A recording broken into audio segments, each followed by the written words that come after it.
Thank you. Okay, I would like to thank firstly Aleksanteri Institute for hosting me. I'm here for 2 months as a visiting fellow, and I'm thoroughly enjoying my time working, interacting with colleagues, and it seems like we have a productive discussions and collaborations. And as you can see from the title, it's kind of dealing with several things, and you can ask, why Belarus, why xenophobia, and why now?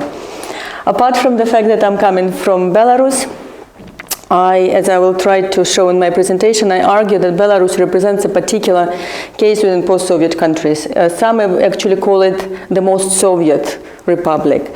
And it is the country which demonstrates one of the strongest regulations of media as well. So what I'm trying to do, I'm trying to use this case, which some consider deviant or abnormal, to actually show how the anomality or exception can inform us about the trends within the general post-Soviet sphere. So the case of Belarus in this case is quite productive for an academic inquiry, fortunately or unfortunately. Why xenophobia and why now?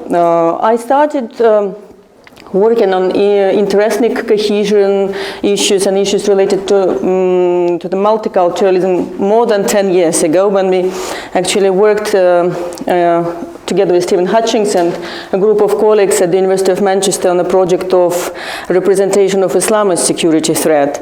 And even at that time, when researching situation in Western Europe, Russia, and Britain, obviously we discussed and uncovered lots of tensions related to multiculturalism. And as we can see now, especially in the aftermath of the Syrian refugee crisis, these debates coming really to the fore, and all the issues which we discussed and anticipated, let's say 10 years ago, right now is prominently present in the public discourse, both in Western and Eastern Europe. So this research, which I'm using for my book, which is in the process of being written up, I conducted 5 years ago. The data comes both from the media, environment, traditional and new media, and interviews with the media practitioners. And I really hope, as I said, I'm still working on writing it up, that your comments, questions after my presentation will really inform and help kind of to tackle any inconsistencies or kind of gaps which I still might have while working on this topic. So the outline of my presentation is the following. I'll briefly explain the nature of the Belarus as the post-Soviet country and how I perceive the case study. Then I will proceed to the very brief discussion of the media situation in Belarus, media-led nation building and xenophobia, and place it with the Laclauan framework of consensus management, and outline some of the key findings coming from the data, and then a brief conclusion. So, as you can see, Belarus, I'm sure most of you are familiar with, kind of positioned as a buffer zone between the European Union and Russia, or a borderland between Europe and Eurasia. It's a former Soviet Union republic, and I argue that it needs to be considered or looked at within the framework of a periphery of the former Soviet empire. So, as some of the academics, including Vera Tolz, for instance, argued that the Soviet politics towards different entities should be distinguished in terms of colonies and post-colonial framework and center-periphery framework. And I argue that Belarus, let's say, in contrast to Central Asian states, should be placed within the center-periphery framework, and here such policies as Russification should be considered within the context of nationalizing state. So advently or inadvertently, late Russian Empire and Soviet Union, I argue, actually enabled the formation and the construction of Belarusian nation, and in a way kind of gave this impetus to the development of the Belarusian nation within the Soviet Union state. However, it caused a significant issue in the later stages, and currently, especially now, as we know that Belarus is known as the last Soviet republic. So in a way, the successful Sovietization of the western periphery of the Soviet Union culminated in Belarus, emerging as the peculiar case of the last Soviet republic, as for instance Park is arguing. And as one of the manifestation of that is the passive acceptance of independence. And like many other former Soviet Union states which actively fought for independence, Belarus was kind of a passive recipient of this gift after the collapse of the former Soviet Union. And then it resulted in a number of issues. Because of this proximity to the metropolitan center and the similarity, Belarusian establishment kind of encountered a number of problems, because on the one hand it needed to recognize the importance of this heritage, imperial heritage, but at the same time it needed to distinguish itself from the former Soviet Union. And this is where the whole kind of conundrum emerged. And I will try to show the directions of these inconsistencies. So to sum up, the political cultural proximity to the metropolitan center and corresponding hybridization resulted in the need of the Belarusian regime to forge a new nation from a set of incompatible and very often conflicting elements. For instance, official discourse distinguishes Belarus from the metropole by reaffirming Soviet ideas abandoned by Russia. For instance, there is a very prominent Belarusian partisan narrative, which currently widely used in Belarus. At the same time, there are currents which slightly contradict this Sovietization ideology. For instance, reaffirmation of Slavic trinity or unity of Russia, Ukraine, and Belarus.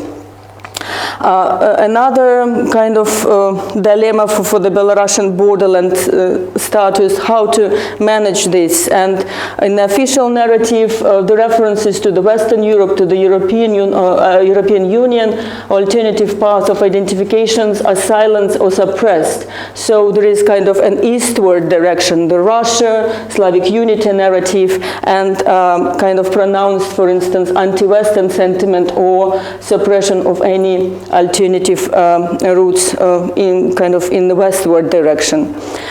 Another kind of contradiction, the hostility to globalized modernity is accompanied by the modernist reassertions of the Soviet многонародность or multi-peopleness. And these are just some of the contradictions which kind of I would like to mention. However, what kind of the underlying context is that the regime, the establishment, quite pragmatically using different kind of symbols and narratives and discourses to kind of justify and forge the nationhood at a particular moment in time. And some of the narratives are Sovietizing Belarus, anti-globalization of hostile us, and here we have pronounced anti-Western, anti-American sentiment, anti-European, unity of three Slavic nations, Russia, Ukraine, and Belarus. Russia is a significant other, or Russia is a mediator of modernity, and quite a cliche, but very kind of well-entrenched stereotype of Belarusians as a tolerant nation. So what is problematic about that? Obviously, all these dominant narratives, they're not coherent and they're not strategically applied. Basically, they are applied on an ad hoc basis because authoritarian regime needs to adapt to continuously changing environment, context, especially intensified in the current environment of global media flows, influence of Russia, changing geopolitical situation. So all these historical myths, kind of narratives related to Soviet mentality, многонародность, or even kind of more Belarusian related, older mythology related to Great Duchy Lithuania or Belarusian folklore, they are utilized on ad hoc basis, and they can be contradictory if you look in a more kind of prolonged perspective. Because I think recently especially after the Russia-Ukraine conflict, the establishment realized that they need to establish a clear boundary and signify Belarusian nationhood as something distinct from Russia. So before, they really kind of mainstreamed the Soviet narrative. Now you can see appropriation of parts of Belarusian kind of more distant history, which was used by oppositional movements, and now we can see appropriation of language, which is more widely used, let's say, on underground, or now one of the popular fashion item is a T-shirt with the print of a Belarusian kind of white and red pattern, which is mainstreamed by the regime. So kind of picking certain historical myths and narratives to strengthen distinctiveness.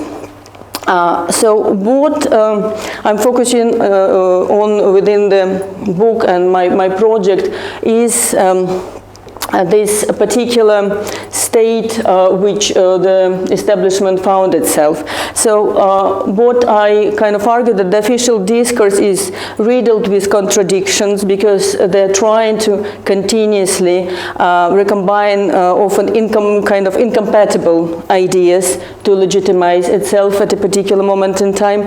It is continuously now more and more challenged due to the converging media and changing relationship with Russia. It started with the gas wars in 1999 when Russia from the important other turned into some sort of hostile other, and the narrative needed to be changed. And the final issue that in the context of a very strict media control, the narrative, the official nation building narrative is heavily sanctioned, and it conceals, it's aimed at concealing controversies. And if something unexpected happens, let's say on the ground level, then the popular grassroots xenophobia and intolerance really come into the fore, and it shows the hollowness of this discourse and the problems which actually present in a tolerant Belarusian nation. However, they, on the level of official discussion, they're completely suppressed under this multicultural, multi-confessional, tolerant nation. And one of the examples which I'm using in the book is, I'm not sure if you've heard, quite a number of years ago, President Lukashenko agreed with the Chinese government on the construction of the largest technological park in Europe, which is going to be built near the capital of Minsk, and which is going to involve 600,000 of Chinese workers coming to the country.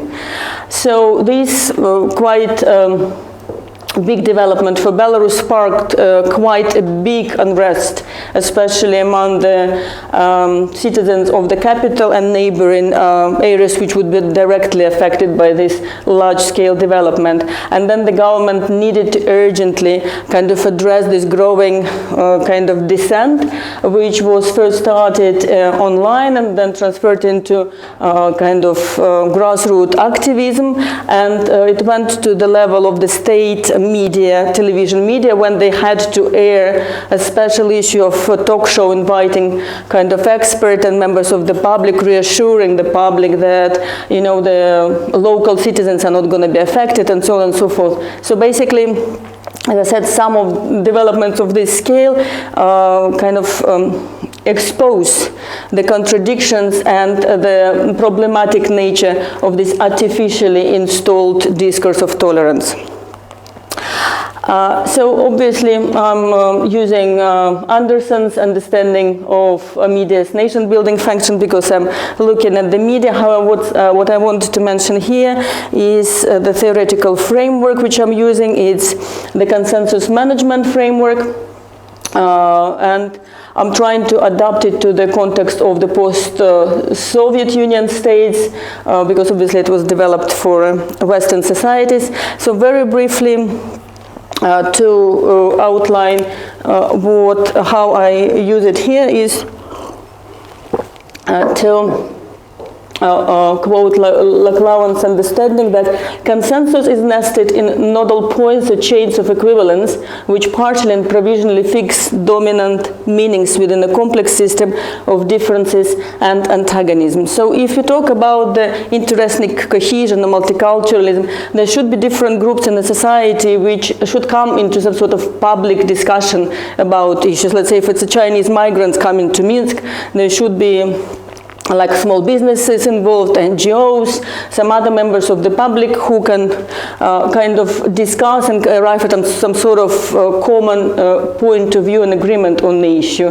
Obviously, this consensus is not going to be fixed, it's going to be continuously negotiated. However, there should be different classes, segments of society involved into this discussion. However, what we have here in Belarus, and partially it's similar to the Russian context, which we explored a number of years ago, there is this idea of weak hegemony, when the state media especially is promoting a view which is not shared by the let's say groups in society, and as a result we can see that this artificially instilled consensus is not shared, and it results in growing xenophobia and growing conflicts in the society, because obviously if there are tensions which are trying to come to fore, they will come in one form or the other. So basically, chain of equivalence, so the absence is more exposed in the new media is as compared with state-controlled media. This is the point which I'm trying to explore, because originally when we did research on Russia, we focused only on traditional media, television, which is a particular medium, and I think with the convergent media we cannot really stay and just look at traditional media anymore. We need to look at the both interaction of traditional and new media, and arguing that traditional new media is very fruitful for this analysis, because obviously it allows more voices to participate in the debate, it allows higher discursive inconsistency to be present, and obviously it exposes more of the tensions which are present in the society, despite, let's say, of the state official mantra or narrative. So it's expected that new media might provide an alternative public space for mediation of this ethnic cohesion and extremism, and be more informative of the problems with the consensus management. So what media I am looking at when I'm considering this case? I'm not looking at the TV, and you can ask me why not, and the answer is quite straightforward, because due to financial constraints, local TV is quite limited, and significant portion of television time is devoted to Russian TV, which is kind of, it's quite typical for kind of Ukraine and other neighboring countries. However, another thing is the importance of Russian language for the population. As you can see, 72% of Belarusians actually consider Russian to be their main language, and they predominantly would go and consume Russian television or Russian newspapers, which, let's say, present, like Komsomolskaya Pravda of Belarus and so on. So I'm not looking at the TV, I'm looking at print media, both kind of hard copies and online, and in this way I'm actually covering this segment of society which is quite mature and tend to go for traditional forms of news consumption. So even though I'm not looking at those who watch TV, I still kind of encompass the ones who sign up and subscribe to newspapers. And then I'm also looking at the online versions of newspapers and the most prominent internet portals like Tutbay. Additionally to the looking at the media outlets, I've also interviewed a number of newspaper editors and owners, or kind of quite senior staff at the online news portals industry, to actually account not only how the media portrays the situation, how it responds to the legislation and the official ideology, but what is the position of media practitioners, whether they internalize the official line, or whether kind of they employ certain self-censorship, or whether they're quite critical and they say, okay, we publish this because otherwise we're going to be closed down, but my personal opinion on the problem is the following. In terms of grassroots public opinion, which is obviously important to know whether there is a pronounced xenophobic sentiment, I'm not interviewing kind of everyday citizens. I'm looking at their online participation. If there is a newspaper article online, I look at the online comments and discussions, which obviously sometimes can be even more informative if you go and talk to somebody, because sometimes people feel that certain views like anti-Semitism, they cannot really openly express to a stranger, but they will be quite kind of easily discussing them online. And to finish with the media situation in Belarus, as I said very briefly, press freedom or status of Belarusian media is quite dire. Freedom House ranked it 193 out of 196 countries. It was 2012, and recently the situation didn't improve, so the ranking system changed, but we still kind of third from the end. In terms of freedom of speech and media regulation, since 1995 legislation, the process is ongoing in a way that the regulations are getting tighter and tighter, and it also involves online media. However, what government using more and more, it's using different legislation, not necessarily defamation laws or laws necessarily related directly to media, to intimidate journalists. It can be like hooliganism law or something else, or laws related to extremism, which are treated so broadly that, you know, they allow to basically use any pretext to either close a newspaper or a media outlet, or kind of bring the journalist to account. And in addition to that, this is a quite normal legislation in, I believe, in most of the countries. Obviously, legislation regulating the language of hate, which partially kind of repeats this Soviet language разжигания вражды and межнациональной розни. So the legislation kind of has its roots in the Soviet idea of how the multinational and multi-ethnic conflicts should be covered. And obviously this legislation also needs to be followed at the level of a code of practice within certain organizations. When I was talking to the media practitioners, I was wondering whether they have a written code of practice, how they basically explain to their members of staff what to do, whether it's kind of informal, and so on and so forth. In terms of the internet, as I said, it's getting more and more highly regulated. However, you know, it's not like Chinese case. So we can assume that there is certain freedom available to the users, and Belarus actually is doing relatively okay in terms of the internet take-up.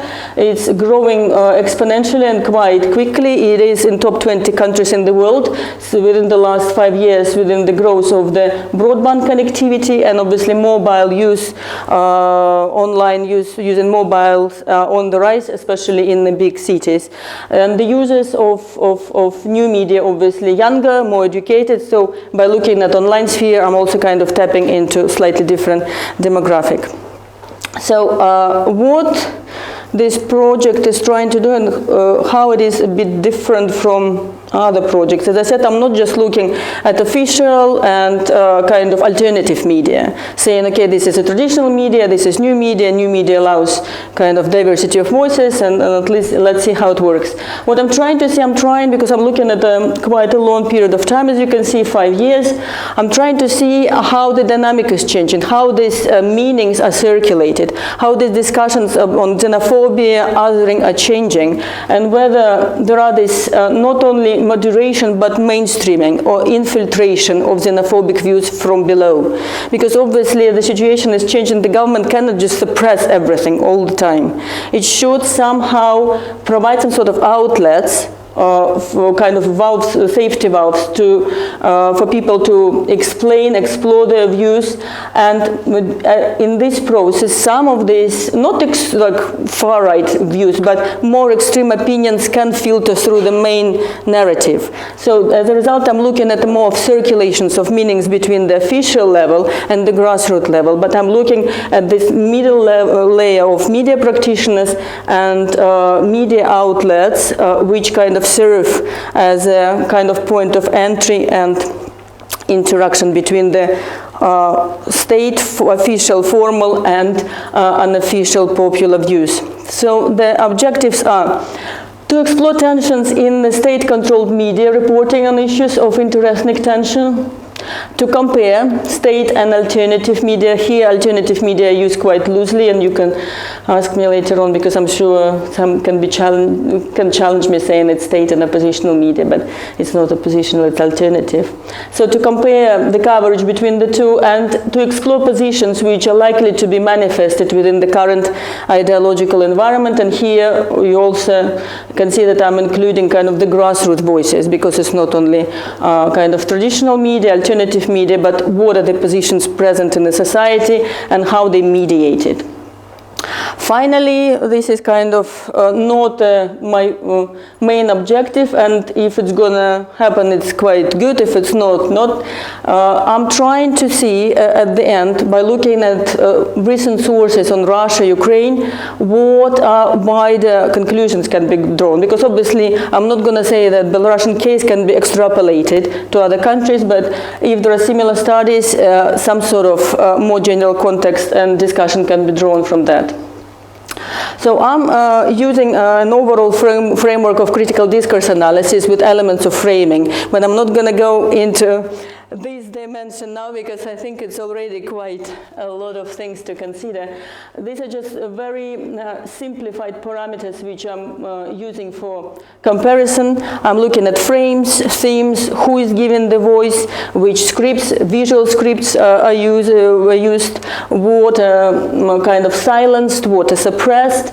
This is in terms of the media, texts, and the interviews with the newspaper editors are supposed to reveal attitudes towards their media policies, perceived threats in the society, and their personal stance to the issue. So whether they're internalizing this kind of official narrative, if not, how are they managing and how they perceive the situation. And mediation of the other, because obviously when I kind of started writing, it was xenophobia, and then I realized that there are lots of groups, lots of others within the society. So I'm looking at the others within the social identity theory, treating kind of people versus us and them, or in-groups versus out-groups. And there are lots of in-groups, out-groups. Some of them can be quite internal, like Belarusian nationalists, it's like an internal other for the government, for the regime, and some can be quite external, let's say the West, geopolitical divide, kind of, maybe sexuality with homosexuality, it can be also seen as a threat coming from the West, and there are lots of dimensions which are related to the Soviet legacy, the attitude towards Caucasian migrants, anti-Semitism, Slavic, non-Slavic kind of component, and things related to religion, because obviously as one of the mantras of the government that we multi-confessional state, similarly like multi-ethnic. However, if you look at the percentages of different ethnicities present, they're quite minuscule. Similarly with the religion, we have quite a pronounced Catholic group and a bit smaller Muslim group. However, other groups are not that pronounced as well. So very briefly, because there are lots of kind of nuances, what trends can be seen as a result of the media coverage. Quite predictably, I think the state media, when covering these issues, it's not framing them within the tension narrative, interethnic tension, but within interethnic cohesion. So the tolerance mantra is coming to the fore. We're a multicultural state, multi-confessional state, where all the nations living happily, you know, there's Catholics celebrating their whatever holiday, and then so on and so forth. So we have this repetition of tolerance and reassertions of многонародность. If there are any issues kind of which needs to be reported, we can see them, but very on a covered on a limited scale without any discussion of different voices present, and more often it's going to be silencing of the issue. And the reason you would know that if you go to alternative media, apparently there is some incident, but the official media didn't simply report it. Obviously, there is a self-censorship tendency, partially related to the legislation. They don't want to have issues with the law.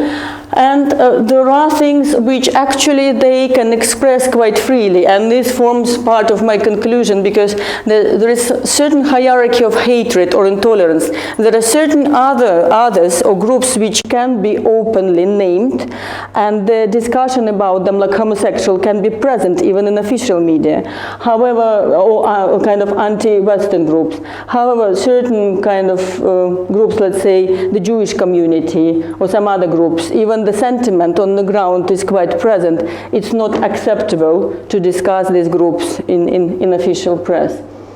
Similarly, what we have in alternative media, some of the trends are there as well, because obviously, as I said, they're under certain legal law, what and how they can say, you know. But there are distinct kind of features as well. They tend to cover more cases which are silenced in traditional media. This coverage can be more extensive, with different voices present, kind of different groups coming and discussing the conflicts or some incidents, and they obviously go and cover wider context, explaining what kind of happened and why. However, what happens in alternative media, sometimes they tend to go to the other extreme. They would go and kind of, if it's kind of attack on opposition, they would really adopt biased view and kind of promote that point of view rather than adopt a middle ground. They use more visual data, while the state media wouldn't really put any visual representations of kind of damaged cemetery, Jewish cemetery, kind of, or something else. However, here we also have a pronounced self-censorship, and also the debate is a bit more open. It's still kind of contained within a certain legal framework. In terms of the interview data, most of the state media practitioners adopted quite a rigid stance and kind of stick to the official party line, so to say. They were just saying what you can go and read. We have apparently Ministry of Ideology and Ministry of Information. So basically they would be just narrating the same thing which is kind of promoted from the level of the state. At the same time, they would display a high level of anxiety. For instance, when I would come to them, I wouldn't phrase the questions negatively, like saying, you know, how you covering interethnic tension, or what is xenophobia. I would say, you know, Belarus is considered to be one of the tolerant nations, so how, let's say, in your newspaper, on your outlet, you covering these topics? And they would immediately answer me, we don't have any problems. Or, so basically, in my question, I wouldn't imply anything negative, but the immediate reading of the question that, you know, we have issues and we somehow concealing them. So this was kind of a very interesting immediate defensive reaction.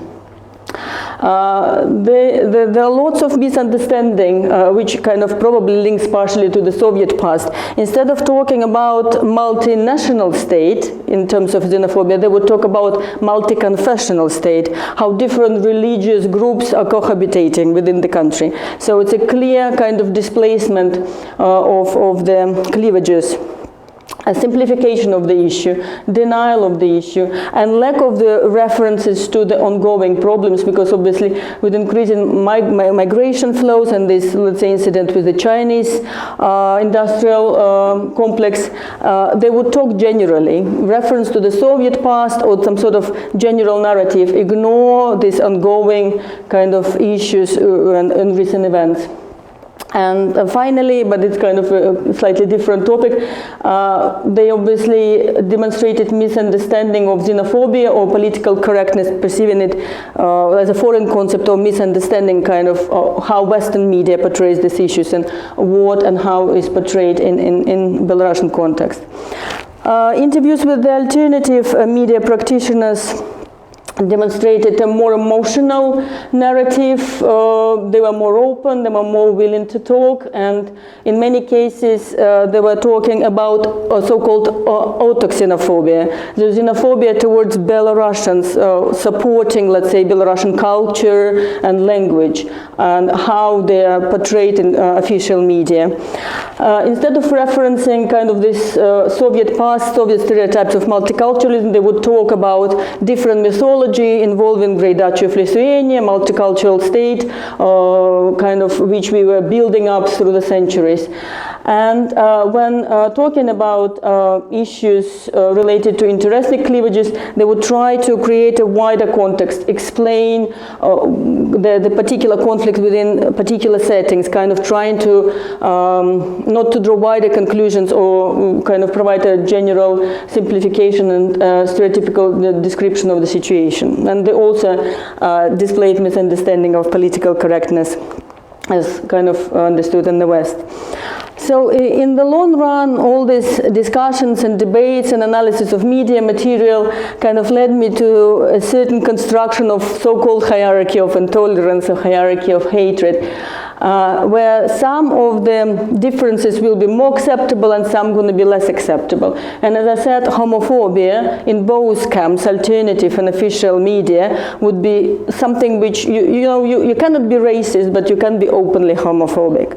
And then probably Western other, and then various types of xenophobia, like auto-xenophobia, anti-Caucasian sentiment, probably not anti-Semitic, not openly expressed, maybe only on forums.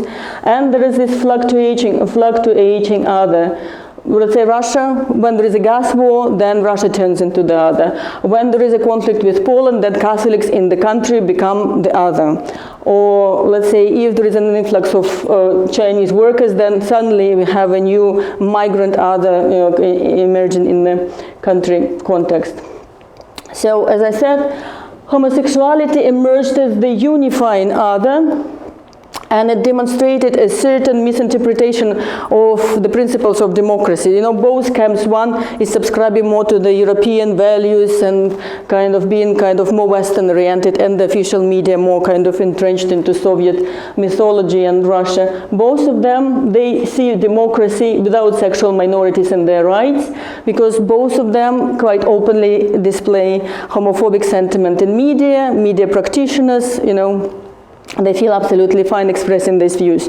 So on the one hand, we have silencing and exclusion of sexual minorities and their rights from the discourse. On the other hand, we can see the pronounced attacks and kind of very vivid homophobia. So there is this very fixed sexual norm, and homosexuality presented as the other, disrupting it. And partially, I think it's linked to the Soviet discourse, because homosexuality was banned. It was kind of considered to be a disease, a deviation, and it was criminalized. And partially it's related to this rhetoric of conservatism, patriarchal rhetoric, and quasi-traditional society rhetoric. So there is this use of homosexuality in the media, and I think it's getting more and more obvious. Sometimes this is used even more prominently by the official media, let's say, especially in pre-elections period, when they would link opposition to homosexuals, thus discrediting the group and presenting them as deviant and marginalized. Let's say during the protest marches and before the election, I think it's in 2010, they brought some of the people dressed up as transvestite next to the oppositional group, and then the official media kind of said, look, kind of they're all deviant, kind of drug users, alcoholics, and kind of homosexuals. So kind of the opposition in a way was discredited by simply kind of linking them to homosexuality. So what are the preliminary, smaller and kind of larger conclusions? So this analysis of the mediation of interethnic and related tensions demonstrated the following. So quite crudely, because as I said, there are so many nuances, but I'm trying to pack everything in one presentation. In the state's current ideologically managed environment, grassroots xenophobia and extremism tend to be predominantly silenced or ignored. At the same time, the convergent media exposes this grassroots xenophobia, for instance, online forums where there is higher flexibility of discourse, more voices present. They reveal this inconsistency. However, the establishment and the media becoming more aware of these issues. Because as I said, if there is a public protest about the Chinese technological park, they need to reconsider their position. So there is a certain moderation of xenophobic sentiment, and this moderation is two-sided. On the one hand, there is certain infiltration of this rhetoric. On the other hand, they're trying to counterbalance the rhetoric by trivializing issues, marginalizing them. Let's say they would mention something, but they would not develop this issue further, or constructing an ambivalent narrative. Let's say what they've done in the case with this Chinese technological park, they did this talk show on the main TV channel. However, they never gave force to the narrative or these migrants coming, taking kind of our jobs, and kind of framing it within this xenophobic sentiment. What they've done, they framed it more with the economic narrative, reassuring people that, you know, it's an ecological narrative. So there are going to be no pollution, there are going to be jobs for kind of local people, and so on and so forth. However, they never acknowledge the existence of the pronounced negative attitudes towards migrants with a particularly different cultural kind of background. And mediation of interesting tension is characterized by ongoing contradictions. So on the other hand, we have this creation of a hostile other, because the nation is trying to define itself and finding different others to define itself against. At the same time as Belarus is very Sovietized, it struggles because different others sometimes can be very deeply entrenched in the nationhood building. Let's say Russia is the other.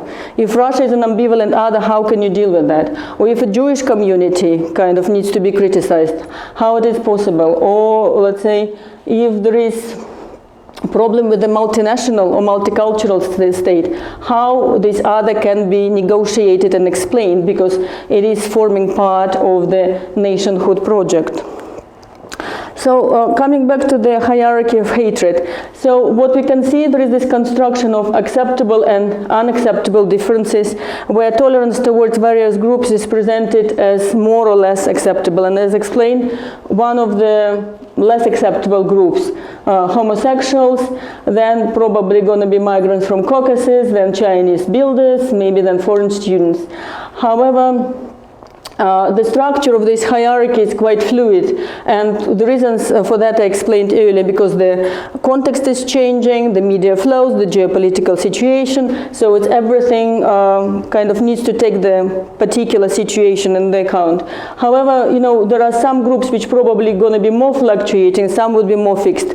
I would say that homosexuality probably, you know, is going to remain as the other which can be openly discussed for quite a while, especially if you look at Russia and the conservative rhetoric turn, you know, it's becoming kind of more and more acceptable to frame it within this way. So the tolerance of other groups or intolerance is distinguished from our tolerance or intolerance. And obviously this hierarchy of hatred which I'm building, it's particular for Belarus because due to the reasons I explained, the Soviet past and current nature of the media management and the establishment. However, hopefully some of these ideas can be useful for the wider post-Soviet context. And I pressed the wrong button, there was one more slide.